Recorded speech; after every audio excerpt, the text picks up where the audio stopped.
To the podium for the Pacific Alliance in Winnipeg, the gymnasts reach the midway point as they prepare for 2000 and the Sydney Olympics.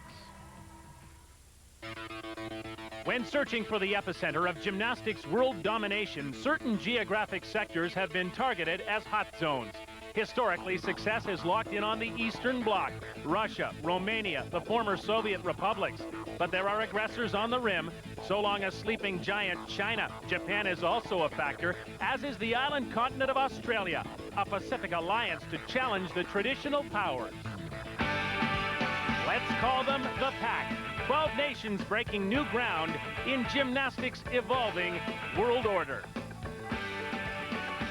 China, fueled with power by the hearts of lions, and blessed with a graceful beauty no longer in disguise. The Australians, gymnastics' new world, and a fresh home for Russian Andrei Kratsov. New borders for him to expand, a new destiny. Yes, there's a new spin on gym, different destinations. North America, the US and Canada, part of the Pack. The American men have battled close to the Olympic podium and are on the brink of victory yet again. Their Canadian rivals have centralized forces, building steam to defend a Commonwealth crown. Meantime, the women in red and white will take a courageous legacy to the Games in Kuala Lumpur. But first, a gathering of the Pack, a treaty to test the next Pan American Games city. A dozen nations searching for center stage at the Pacific Alliance Gymnastics Championships in the heart of the Manitoba capital.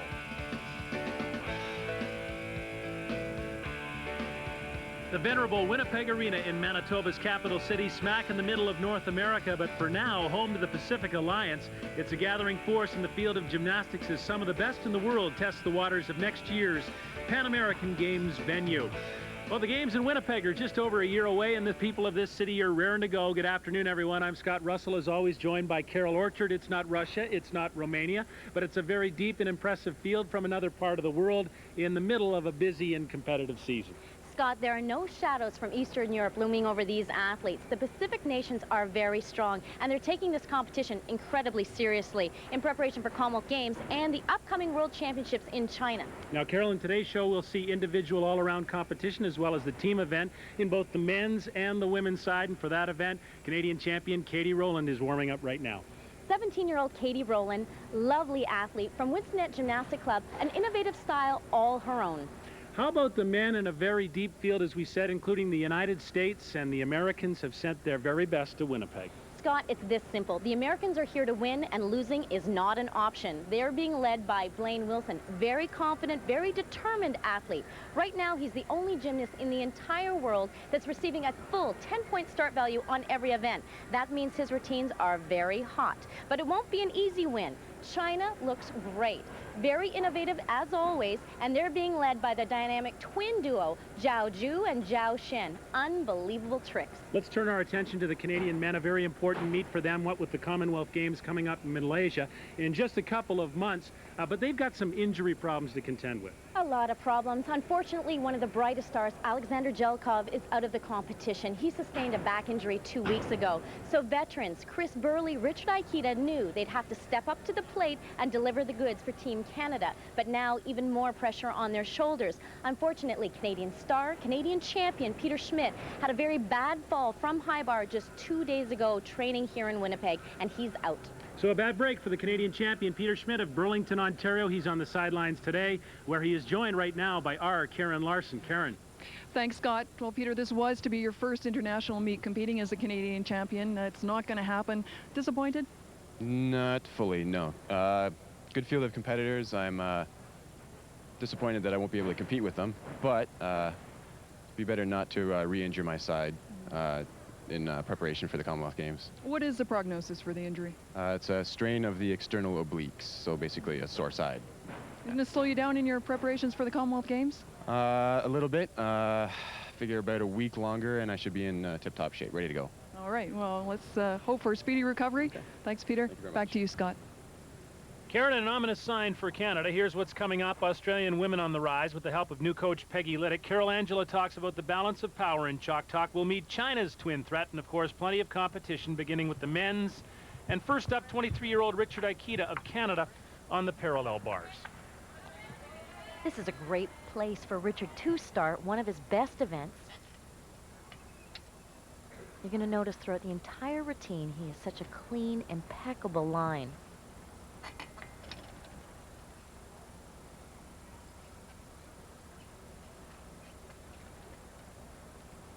Everything that he does has such style about it.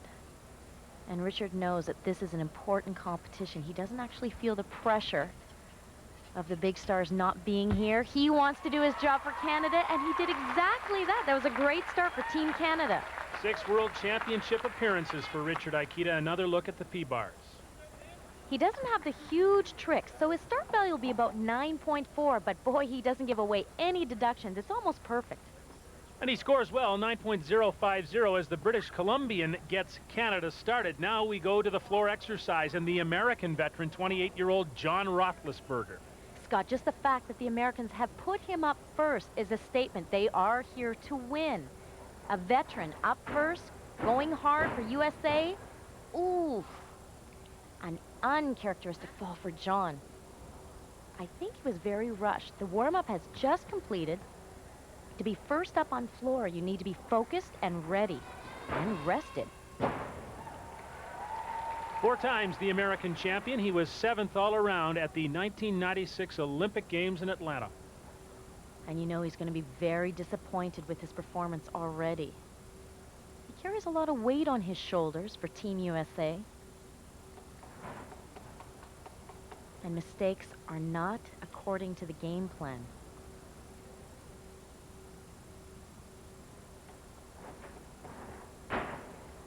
Front handspring, front 1.5. He does look a little sluggish out there, which is not his normal style or form. Americans are keying on Roethlisberger, trying to move up to the medal podium on the international stage. They've been 5th at the World Championships and at the Olympics. Good finish for John, but you know, Scott, he's going to be very disappointed with the score. He's a leader for this team. There is the Minnesotan and the captain of the American side, so to speak, John Roethlisberger. I'm sure he would have liked to rest a little more after the warm-up performance. This is his last line, back on track completely, but it's the first line that's going to hurt. Well, a tough go for the veteran Americans, 7.950 as they get started on the floor exercise, and not the start they wanted. A Canadian veteran who has to take up the slack today at the Pacific Alliance Championships. This is Chris Burley, originally from Truro, Nova Scotia. I'm sure he would have liked his buddies here, Jelkov and Schmidt, to pull a bit of the weight, but Chris is a very talented athlete.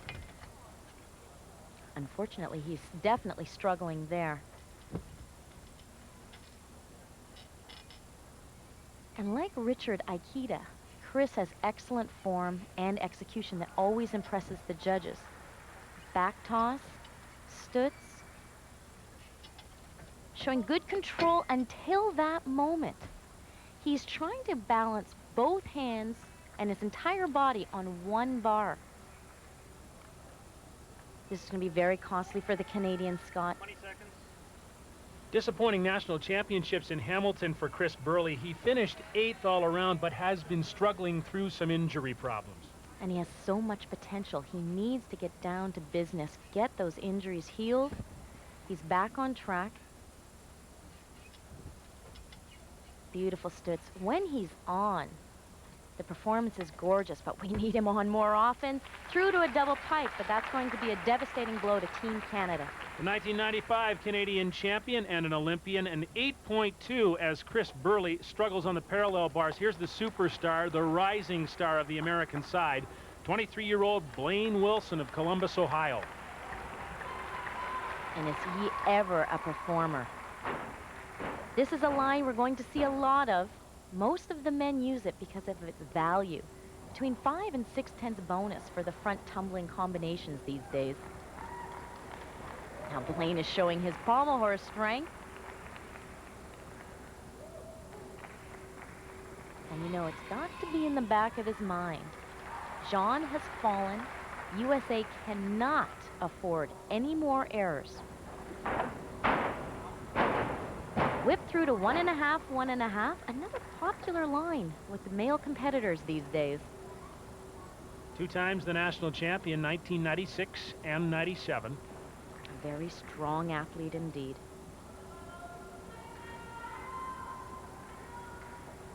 He doesn't seem to have any nerves. We watched him in training. He looks exactly the same, very confident. Now, Scott, interestingly enough, he saves his biggest line for the end. Full twisting, double back in the pike position. Very solid. Well, the Americans are banking on Blaine Wilson for a medal performance in Sydney in 2000. He's congratulated by his teammates after a solid floor axe. And you know they're going to have to pick it up after John's fall, but Blaine came through. Great skill in the last line. Full twisting double back. Oh, yeah, he knows it's a good one. Well, John Roethlisberger struggles. Not so Blaine Wilson. 9-2. Solid score on the floor exercise for the American. Now to China, the parallel bars, and this is 16-year-old Jing Aoi. And the Chinese national team is reinventing parallel bars. The good routines do not stop. Complete flow from one trick to the next. Oh, beautiful. Double back in the pike position. And another double tuck. Scott, you'll see he's wearing those armbands. It helps protect a little bit from the impact. There's a lot happening up there. Beautiful aesthetic line. Lots of flight through to double pike. Great routine. Long and complicated routine for Jing Aoi, the 16-year-old, and he knows that he's got something good going for his team. An interesting perspective from underneath. You see the precision that is required. Double back right in between the bars. You do not want to be crooked. There's the score. It's a great 9.5. And after a single rotation in the individual competition, the Chinese have the top 3 spots. Blaine Wilson of the U.S. rounds out the top 4. On the team side, the Chinese nailed the P-bars. Australia and the U.S. are tied. Canada in the number 4 position. And when we return, the Aussies attempt to tighten their grip on a medal spot in Winnipeg. In a busy clinic like this, things can get pretty crazy. Like the other day, a headache hit and I needed fast relief. I could have taken aspirin or Tylenol, but more and more doctors are now recommending Advil. They say just one Advil's tough on headaches. And they're right. One is often enough. And now there's Children's Advil for 8 hours of fever relief. As Canada's auto parts store, Canadian Tire offers you even more. Like our Loan-A-Tool program. If you need an auto tool, just come to our auto parts counter, choose from a selection of specialized tools, and we'll loan you one at no charge. And there's more. You can also bring your brake drums and rotors to any Canadian Tire auto parts counter, and one of our staff will expertly machine them for you. It's convenient, and you know the job will be done right. Canadian Tire, Canada's auto parts store. Sunday, the hit movie is now a TV show. Honey, I Shrunk the Kids. Then, What do you wear this for? there's a touch of Lucifer in that child. The delightful and mischievous Emily of New Moon returns. The search for dry land continues. He never bluffs. Can you get us out of here? Waterworld, the conclusion. Sunday night at 8 on CBC.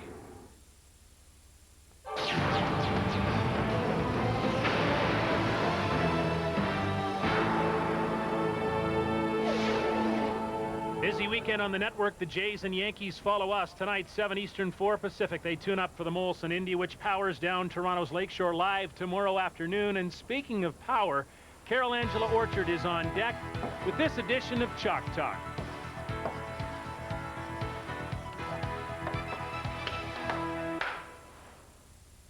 Balance beam is the defining symbol of gymnastics in terms of the precision it requires. Not much room separates the winners from those that go home empty-handed. But the beam is also emblematic of the current trends in the world of gymnastics today. Very few gymnasts can excel walking this narrow line. The same is true of the number of countries that have been able to master international gymnastics. Traditionally, it's been the Eastern European countries that have totally dominated. We watch as they ascend the medal podium, leaving the rest of the world a step or two behind. The former Soviet countries boast a golden legacy built on years of stellar performances in men's competition. The great Vitaly Scherbo will live in the history books forever with an unprecedented medal haul in international competition. The Romanian women have always been on top of their game, winning 3 consecutive world team titles. Other than a boycotted games, there has never been a women's Olympic champion from outside Eastern Europe. The reigning gold medalist is Lilia Podkopaeva from the tiny Ukraine. But there are signs that countries on the Pacific Rim are building a power base in this sport. The Chinese men, led by Li Shaoshuang, were the first to break the European stronghold, winning a world team title. The Chinese women have always been regarded among the very best in the world. Now what's required is for them to deliver their potential on the international stage. As for the United States, their win in Atlanta was proof positive the tide was turning in favor of countries outside Europe, including North America and as far afield as Australia, who are building a program with a view toward making their mark at the Sydney Games in 2000. Major initiatives have already begun in Canada to centralize the men's team program. And on the women's side, the new national coach, Andrei Rodionenko, is working together with coaches from a strong club-based system to yield results in the immediate future. Here at the Pacific Alliance Championships, the balance of power is definitely shifting. The field of play isn't nearly as narrow as it once was. Indeed, the Chinese hold a position of power in men's gymnastics so deep in terms of talent, and here's 19-year-old Zhao Shen. And talk about talent. He's part of the dynamic duo. This guy throws every trick in the book, and he gets to it right away. Huge release planned right here. Pike Kovacs. Oh, Scott, I think he actually hit his nose on the bar. Continues the routine. It doesn't seem to be affecting him. I can't believe that. That bar is made of steel, and he's got to be hurting right now. Zhao Shen was second all around at the 1997 World University Games, coming to the end of this high bar routine. Ooh, he's really winding it up. Double twisting layout. And gets the landing. He's got to be hurting right now, Scott. I'm sure his nose hit the bar. Oh, yes, he's pointing to his nose now, and it's beginning to bleed. He took a real whack on it on the high bar on that first release skill, and maybe we'll have another look at it. I can't believe he could keep going. Here's the Pike Kovacs, a huge trick. Look how high he is on the bar. He pulls in a little too close, and boy, did he ever give it a whack. Rubs the nose on the way down. 8-9-5-0, the score for Zhao Shen. He'll be hard-pressed to continue the competition now. Meantime, Brett Hudson of Australia to the vault. And this is one powerful athlete. The men only do one vault. It's got to count. Yurchenko double twist. That is a big vault. Brett won the gold medal at the 1994 Commonwealth Games in Victoria, BC on the vault. He held onto it really well. Watch, his round off is slightly offside, a little crooked. He cranks it anyway and gets it safely back down to earth. Well, he's one of the anchors of the Australian side, and he scores a great 9.5.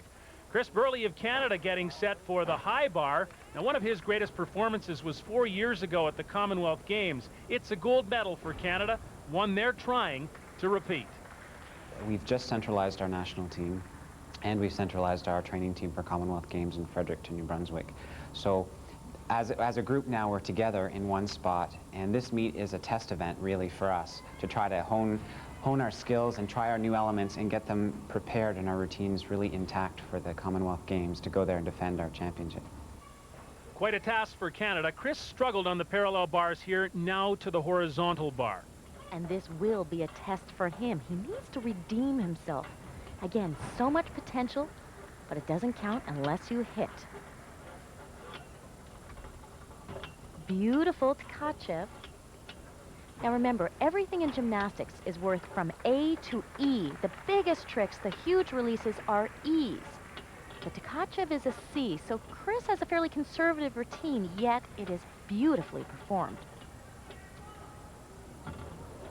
No execution errors there. I know he really wants to tie this down, Scott. Canada needs a score. Full twisting double layup. You absorb that landing. Just a small step on the dismount for Chris Burley, the veteran Canadian, but a clean routine. And that's what counts right now. Canada has to hit. Here's his Stalder, Pike Stalder full into gorgeous Tkachev. Beautiful form and flow. And here's the result, 9-3-5-0 for Chris Burley. 2 rotations are done now, and Jing Aoi retains his lead for China. Canada's Richard Aikita is creeping up in the standings. Some shuffling going on in the team competition, with China holding firm atop the board. Lots more work to be done as the Pacific Alliance Championships continue in a moment.